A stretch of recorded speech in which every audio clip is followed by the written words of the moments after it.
안녕하세요. 컨쇼 대표 서영재입니다. 자, 오늘 제가 준비한 방송 2026학년 입시계획안을 기준으로 한양대학교 선발 방법에 대해서 분석한 거를 이제 보여드리려고 하는데요. 한양대학교가 입시가 작년부터 좀 많이 바뀌었습니다. 그리고 이번 2026에는 그렇게 큰 변화가 없는데 논술에 최저 넣었다라는 거랑 의대 최저가 조금 세졌다라는 거.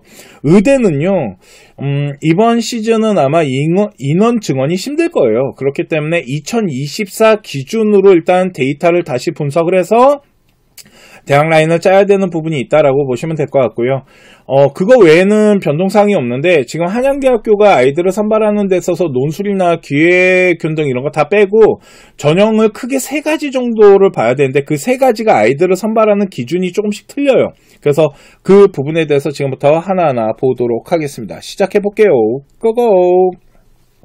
자, 보시면 첫 번째는 학생부 교과 전형입니다. 학생부 교과 전형이라는 건데 교과 전형은 아이들을 선발을 어떻게 합니까? 라고 물어보신다라면 그냥 정말로 등급을 가지고 계산을 한다라고 보시면 돼요. 그런데 좀 봐야 되는 게 바로 여기 나와 있는 정성평가 10%가 중요해졌어요.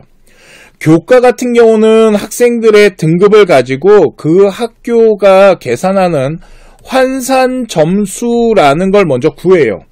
그 다음에 요걸 가지고 원래는 100%를 선발했기 때문에 그냥 등급만 잘 나오면 됐는데 이제는 이 100%가 아닌 90%로 내린 상태에서 정성평가 10%를 넣은 저게 어떤 의미냐면 환산 점수를 했을 때 저 교과 정성 10%가 무시를 할 수는 없어요. 무시를 할 수는 없지만 또 그렇다고 막 절대적이진 않아요. 그런데 저거 정성평가 왜 하는 거냐면 교과 전형 같은 경우는 솔직히 우리가 대학교를 지원할 때 학생부 종합전형처럼 이런 학과에 대한 충성심이 있죠. 학과에 대한 충성심은 거의 없다고 봐야 돼요. 그잖아요. 그냥 한양대학교가 좋아. 그래서 점수만 된다라면 내가 생기부에다가 만들어 놓은 학과나 이런 거 다 필요 없고 나는 그냥 지원할 거야. 한양대만 보고 가는 거야 하면서 점수를 가지고 대학교를 높낮이에 대한 학과를 맞췄었는데 그 충성심을 좀 높이기 위해서 만든 게 뭐냐면 저 정성평가 10%인데 저 정성평가가 뭐냐면 전공학업에 대한 부분이에요. 세부 능력이나 이런 전공 학업에 대한 부분을 통해 가지고 우리 아이가 최소한 학과의 계열이나 아니면 그 학과에 맞는 전공 학업에 대한 부분을 해왔는지 그 라인을 가지고 간다라는 거죠. 그러면 우리 아이가 어느 정도 계열 안에서는 학과의 이동이 가능하겠지만 그게 아닌 완전히 계열을 뒤집고 전공 학업이 돼 있지 않는다라면 저 정성평가 10%의 영향 때문에 점수가 모자랄 수도 있어요. 예를 들어서 우리 아이가 한양대학교가 안정권이야. 환산을 했을 때 안정권으로 나오잖아요. 그러면 저 정성평가 10% 있죠. 저 비중 생각보다 높지 않더라고요. 그런데 어떤 애들이 문제냐면 이 도전권 애들 있죠. 쉽게 말해서 한양대학교 넣었을 때 점수가 간당간당해. 합격률이 막 20%에서 30% 그 사이 왔다 갔다 거려. 쉽게 말해서 우리 아이 교과 절벽에 서 있어. 바람 불면 떨어지거든. 이런 아이들은 학과를 뒤집었을 때 그만큼 불리할 수 있다라는 거죠. 그래서 저 정성평가 10%에 대한 부분을 나중에 계산을 할 때 좀 반영을 해야 되는 부분이 있다라고 보시면 될 것 같고요. 재적 인원의 11% 그러니까 11% 아이들이 추천을 받아야 되는데 한양대학교는 11%라고 하면 추천을 받고도 남아요. 왜 그러냐면 2등급 때 초반 아이들까지 추천을 받는 거기 때문에. 그런데 한양대학교 교과는 그래도 1등급 때 초중반은 나와야 된다라고 보셔야 돼요. 그냥 보편적으로 봤을 때 문과 같은 경우는 한 1.2등급에서 한 1.4등급 정도는 나와야 된다라고 봐야 되고요. 자연계 아이들 같은 경우도 한 1.3에서 한 1.5등급 사이로는 나와야 되는데 학과들마다 차이는 있지만 1.1등급 아이들이 합격해야 되는 라인들도 있습니다. 의대 말고요. 한양대학교는 공대 라인에 뭐 전자나 컴퓨터 이런 데가 셉니다. 그렇기 때문에 거기는 한 1.2등급에서 1.3등급, 그리고 완전히 안정권 라인이 1.1등급 라인이긴 한데, 이렇게 예전에는요 솔직히 한양대학교가 1.0에서 1.1이었거든요. 그런데 이게 무너지게 된 이유가 바로 여기 나와 있는 수능 최저다라고 보시면 돼요. 한양대학교가 2025부터 최저를 반영하기 시작했고요. 그 최저 때문에 그래도 등급대가 1.4까지, 조금 학과를 계산하면 1.56도 지원할 만한 학과들은 있어요. 그런 이유가 바로 여기 나와 있는 최저고, 최저 같은 경우는 국어나 수학, 영어, 그리고 여기 나와 있는 이제 탐구라고 하잖아요. 이 얘기는 교차 지원이 가능하다라고 보시면 될 것 같고, 3개 과목이에요. 탐구 한 과목만 들어가는데 3개 합 7이니까 이 3개 합 7이라는 건 그렇게 낮은 수치는 아닙니다. 그래서 요게 이제 아무리 못 나와도 우리 아이가 2, 2, 3 이렇게 나와야 되잖아요. 솔직히 2, 2, 3 못 맞추나요? 생각보다 쉽지 않습니다. 특히 어디 아이들이 쉽지 않냐면 지역에 있는 아이들. 솔직히 한양대학교가 예전에 최저 없을 때는요 지역 아이들의 마지노선이었어요. 그러니까 내신 등급이 좋은데 최저를 못 맞추는 아이들이 한양대학교에다 다 바치고 갔거든요. 그러다 보니까 막 1.0, 1.1 막 이랬는데 최저가 생기면서 그 부분이 되게 많이 무너져 내렸다라고 봐야 된다.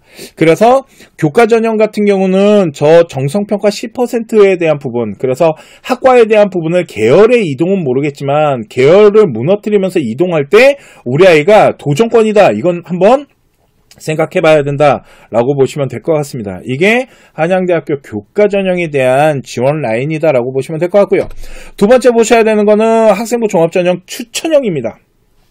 학생부 종합전형 추천형 같은 경우는 학교 내신 11%, 그러니까 교과 전형처럼 추천을 받아야 돼요. 그런데 일단 1등급 때 중후반 아이들이 점수대를 좀 형성을 할 수 있는 라인을 구성하고 있다. 그리고 학교에서 추천받을 수 있다라면 2등급 때 초반 아이들도 한번 해볼 만은 합니다. 해볼 만은 하는 이유가 뭐 때문이냐면 얘네는 아이들을 선발하는 데 있어서 교과 등급을 봐서 선발하는 게 아니고 종합평가를 하는 겁니다.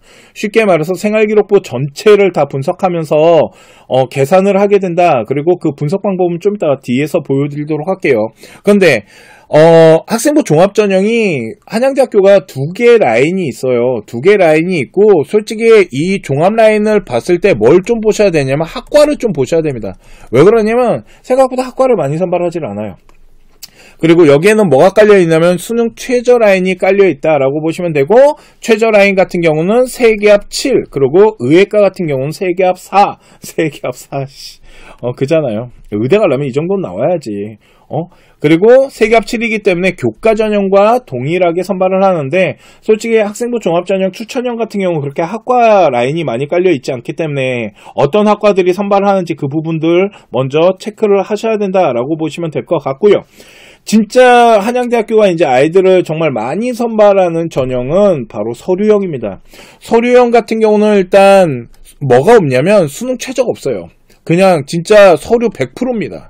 그러다 보니까 어느 정도 아이들이 합격합니까? 라고 하면은 등급 라인으로 봤을 때 솔직히 대학교에서 발표한 입결 있죠.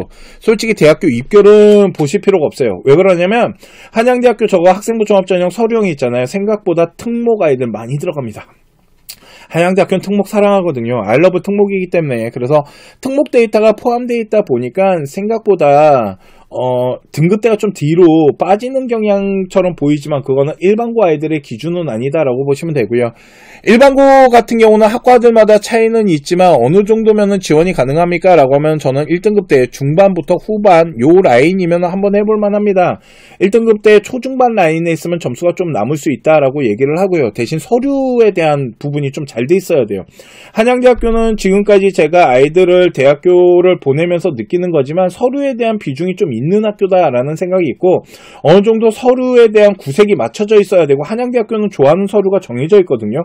그래서 그 라인을 조금 구색을 맞췄을 때, 그리고 특목고 아이들 같은 경우는 솔직히 학교들마다 레벨의 차이가 있다 보니까 특목 레벨에서 조금 낮은 학교들 같은 경우는 그래도 2등급 때 후반 정도 나와야지 점수대가 크게 밀리지 않고요.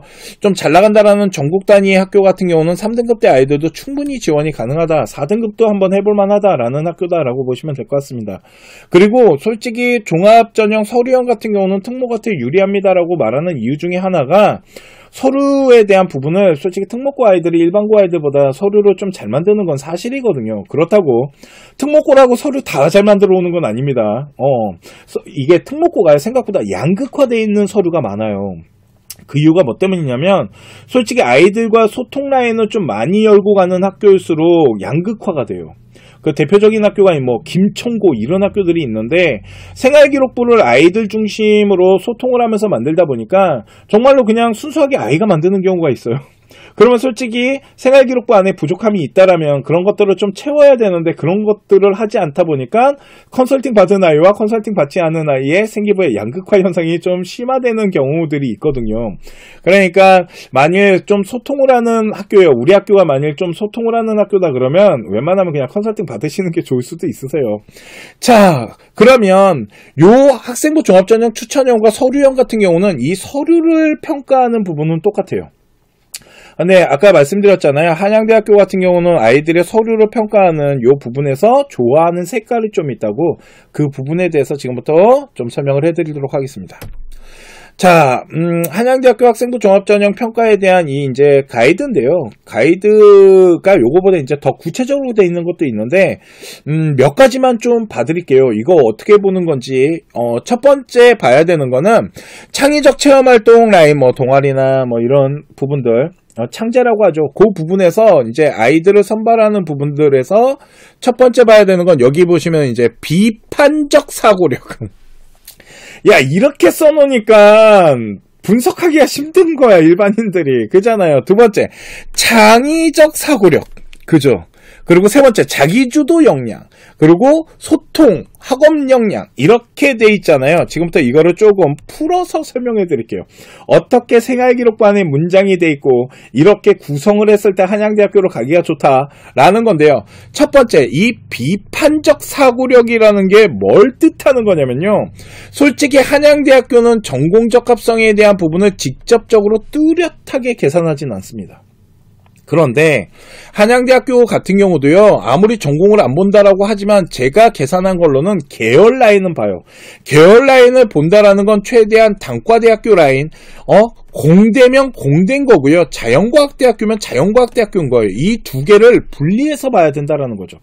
또 하나, 이렇게 보면서 얘네들이 뭘 많이 보냐면 전공 학업에 대한 부분들, 그러니까 그 전공 학업에 대한 점수와 이수 단위들, 이수한 부분들, 이런 부분들을 잘 체크를 해야 된다는 겁니다. 그래서 서류형에 지원을 하더라도 최소한 학과로 확 무너뜨릴 수는 없고요. 보통 한양대학교가 전공을 안 본다라고 하니까 막 집어넣는데 그렇게 하시면 리스크가 생길 수 있어요. 대신 점수가 월등히 좋으면 모를까. 그런 게 아니라면은 어느 정도 계열은 좀 맞춰서 넣어야 된다라고 보시면 될 것 같고요. 두 번째, 저기 나와 있는 저 창의 사고력 있죠. 요 창의 사고력. 요 창의 사고력이라는 게 뭐냐면은 이제 교과 라인에서 우리 아이가 학업을 하잖아요. 요런 학업을 할 때 교과 간의 연계성 같은 것들을 좀 봐요. 그러니까 쉽게 말해서 융합적 사고력. 그래서 이제 학과를 좀 연결시키는 모습들, 생명과 화학을 연결시키는 모습, 뭐 이런 것들, 그리고 물리랑 수학을 연계시키는 이런 모습들, 그리고 만약 뭐 사회문화와 윤리를 연계시키는 모습들, 아니면 사회문화 시간에 사회현상에 대한 부분을 지구과학이랑 연계시키면서 환경에 대한 부분을 가져가는 모습들, 이런 것처럼 학과들 간의 이런 연계성에 대한 이런 스토리 부분들을 좀 보기 때문에 이런 것들이 좀 어디에 써져 있냐면 좋냐면 세부 능력 같은 데 좀 써져 있으면 좋고, 아니면은 요런 것들을 통해 갖고 진로나 동아리 활동 같은 것들도 구성하면 좋겠죠. 이런 부분이 있고요. 또 하나는 뭐냐면 이게 이제 본인이 요렇게 뭔가 학업이나 아니면은 우리 아이가 연구를 하는 데 있어서 어떤 걸 좀 보냐면 과정, 그러니까 우리 학생만의 어떤 스토리, 그리고 연구를 해나가는 데 있어서의 어떤 이런 자료 분석하는 우리 학생만의 어떤 이야기들, 그리고 뭔가 문제가 생겼을 때 그 문제를 해결하기 위해서 어떤 단계를 가져가면서 노력하는지, 그래서 생활기록부 안에 약간 과정에 대한 스토리에 대한 부분들이 조금 구체적으로 써지면 좋아요. 이게 이제 한양대학교 라인이다 라고 보시면 될 것 같고요. 또 하나, 여기 보시면 이제 자기주도 역량이라는 게 있습니다. 그죠? 이 자기주도 역량은 뭐냐면은요, 쉽게 말해서 학년의 발전성이라고 보시면 돼요. 되게 여러 가지 평가가 있지만 가장 핵심적인 거를 알려드린 건데, 예를 들어서 우리 아이가 만약 고등학교 1학년 때 했던 A라는 활동이 있으면 그거를 고등학교 2학년 때 약간 심화시키면서 A-로 이렇게 발전시키는 어떤 연결고리들, 이런 것들을 좀 봅니다. 그래서 요런 어떤 스토리에 대한 연계성들, 그리고 학업에 대한 연장성들, 그래서 학업을 통한 전공에 대한 위계 같은 것들, 예를 들어서 물1 하나이가 물2를 해야 된다라는 이런 부분들, 이런 것들을 보고요. 저기 마지막에 나와 있는 요 소통과 이거는 인성입니다. 인성. 그런데 대학교는 다시 한번 말씀드리지만 항상 말하지만 착한 아이를 선발하고자 하는 게 아닙니다. 아이들의 인성에 대해서 평가할 때는 반드시 공동체라는 부분을 구성을 해야 돼요. 그래서 학교 활동하면서 친구들과 팀을 짜갖고 어떻게 운영하는지, 이런 부분을 통해서 소통하고 협력하고 이런 어떤 스토리가 들어가야지 대학교가 좋은 평가를 한다라고 보시면 될 것 같아요. 근데 한양대학교뿐만 아니라 이렇게 다들 선발해요. 다들 선발하거든요. 이해가시죠? 자, 그러면은 두 번째 또 봐야 되는 게 있는데, 그게 어떤 거냐면요, 교과학습 발달에서 좀 봐야 되는 세부 능력 부분이다 라고 보시면 되는데, 세부 능력 안에서도요, 좀 제가 그런 얘기를 합니다. 세부 능력 안에서 좀 봤으면 하는 것 중에 첫 번째는 전공학업. 우리 아이가 이제 전공학업을 하잖아요. 두 번째는 이제 진로 선택 과목. 그런데 진로 선택 과목 같은 경우도 요 전공학업에 대한 우선순위를 따지면서 선택하는 게 좋고요. 진로 선택 과목을 했다라면은 세부 능력에 써줘야 되는 내용 중에 중요한 게 뭐냐면, 우리 아이가 그 과목을 선택한 이유가 뭐냐는 거죠. 그러니까 단순하게 내가 물2를 선택한 게 전자공 가려고 하는 거예요. 그런 게 아니고, 내가 물2 시간에 반드시 배워야 할 게 연력학과, 이제 뭐 2학년 때 배웠던 어떤 이런 에너지에 대한 열전 소자에 대한 부분을 연계시켜서 연구하고자 하는 이 부분에서 나는 물2가 필요했습니다. 이런 부분들. 그래서 요런 거를 이제 세부 능력의 어떤 보고서나 어떤 연구에 나가는 어떤 스토리 같은 거, 이런 것들이 이제 좀 들어가면 좋고요. 이해가시죠? 그리고 이제 보시면 요 위에 중요한 게 뭐냐면 요겁니다. 항상 말하지만 좋은 성취를 이루기 위해서 적극적인 태도를 가지고 노력하는 모습들, 이런 것도 중요한데, 내신 등급만 평가하는 게 아니에요. 그러니까 단순하게 등급만 본 게 아닙니다. 그러면서 여기 써있죠. 원점수와 평균과 편차와 이수자수, 이런 거 다 계산한다고. 근데 이거를 일반인이 계산한다는 건 쉽지 않습니다. 왜 그러냐면, 이거를 계산하려면 전국 단위의 표본을 가지고 편차에 대한 기준을 잡아갖고 학교에 대한 보존값 같은 것들을 다 계산하면서 우리 아이 전국 단위 위치를 찾아야 되거든요. 이거를 원래 제가 컨쇼 할 때 2347이라는 프로그램을 돈 주고 팔았었어요. 근데 그 돈 주고 파는 거를 에두비가 사갔어요. 그래서 에두비라는 그 인공지능 LMM 프로그램 있잖아요. 걔네 자료 창고인가? 자료 창고 게시판에 가면은 이거 얘네가 엑셀로 해가지고 2347 프로그램 에두비 계산기인가? 해가지고 무료로 올려놨어요. 어디 있는지 좀 이따 보여드릴게요. 그리고 세부 능력을 통해 가지고 우리 학생의 어떤 이제 활동들, 이런 거에 대해서 이제 평가를 하는데, 요 세부 능력을 평가할 때요, 저 위에 나와 있는 비판적 사고력과 창의적 사고력, 그리고 자기주도 역량이 있죠. 이 1번, 2번, 3번, 그리고 인성에 대한 거 4번, 요게요, 1번, 2번, 3번, 4번이 그냥 그대로 세부 능력에 다 들어가요. 평가할 때. 그렇기 때문에 저 위에 나와 있는 라인을 세부 능력에다가도 적절하게 균형 있게끔 잘 집어넣으셔야 된다라고 보시면 될 것 같아요. 그래서 선생님과 학생이 서로 상호 기술하면서 평가를 진행합니다 라는 부분, 그리고 지원학과의 계열에 대한 특성에 따라 전공 학업에 대한 부분을 중요시 봅니다 라고 써져 있네요. 이렇게 하는 겁니다. 이해가시죠? 그러면 아까 비판적 사고력의 계열에 대한 어떤 전공에 대한 어떤 활동들, 계열에 대한 활동, 전공 이수에 대한 부분, 이게 이 밑에 나와 있는 계열적 특성의 또 세부 능력에도 맞아 떨어진다. 그러니까 이거 두 개가 이렇게 연결되면서 가는 거다라고 보시면 될 것 같습니다. 이런 아이들을 좋아합니다. 그러면 고등학교 2학년 학생들 같은 경우는 이런 생활기록부를 만들기 위해서 노력해야 되는 거고, 고등학교 3학년 아이들 같은 경우는 이런 생기부를 만들기 위해서 3학년 생기부를 잘 마무리를 해야 되는 거고, 나중에 생활기록부를 분석했을 때 이런 요소들이 우리 아이 생기부에 딱딱딱딱 떨어진다라면 어느 정도 등급대가 형성되면 한양대학교를 지원할 수 있다라고 보시면 될 것 같습니다. 이해가시죠? 이게 제가 분석한 한양대학교입니다. 자, 오늘 제가 준비한 방송은 여기까지 하도록 하고요. 다음 시간에 더 좋은 대학교 분석을 해드리도록 하겠습니다.